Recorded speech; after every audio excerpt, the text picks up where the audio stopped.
आज चाहिँ हामी बनभोज खान आएको आयो आयो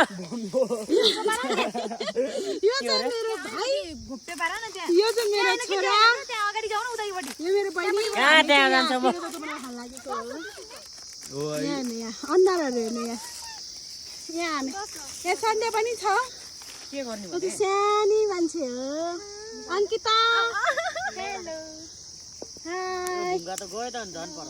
हाय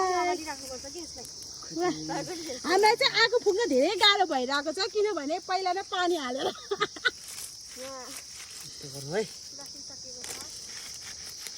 फाइनली आगो बलेर हाम्रो चाहिँ चाउचाउ पाक्दै छ म बहाल्ने ल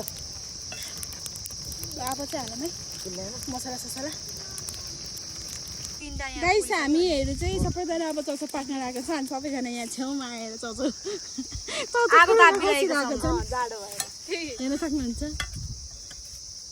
हाम्रो चाउचाउ हाम्रो कस्तो दृश्य पनि देखेको छ धेरै होला, दृश्य। हेर्नु यहाँ कति मिठो देखेको छ दृश्य दृश्य कस्तो हाम्रो यो चाहिँ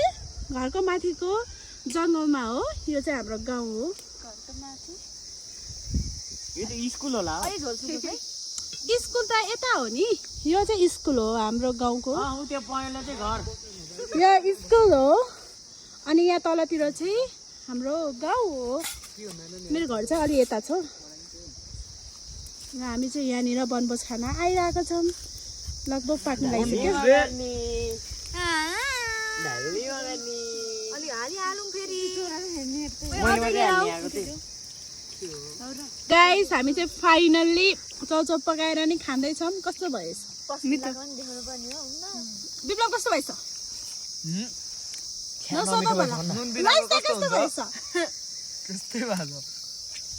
शिवम नमिठो शिवमले त नमिठो भनेर योसँग त 2 वर्ग भयो होइन सधैँ कस्तो रहेछ यो चाहिँ मेरो भाग अनि यहाँ चाहिँ हाम्रो कराई चाहिँ सबै हामीले लगभग सबै मैले अलिक सकाइसकेको थिएँ नि त्यो भएर देखाएको भन्नु न मैले चाहिँ आधी सकिसकेर यति देखाएको हो र यो मान्छेले चाहिँ 2 वर्ग खाइसक्यो त्यही पनि मिठो भएको छैन अरे अब तपाईँहरूले बुझ्नु होइन यस्तो छ यहाँ सानो मान्छे पनि छ है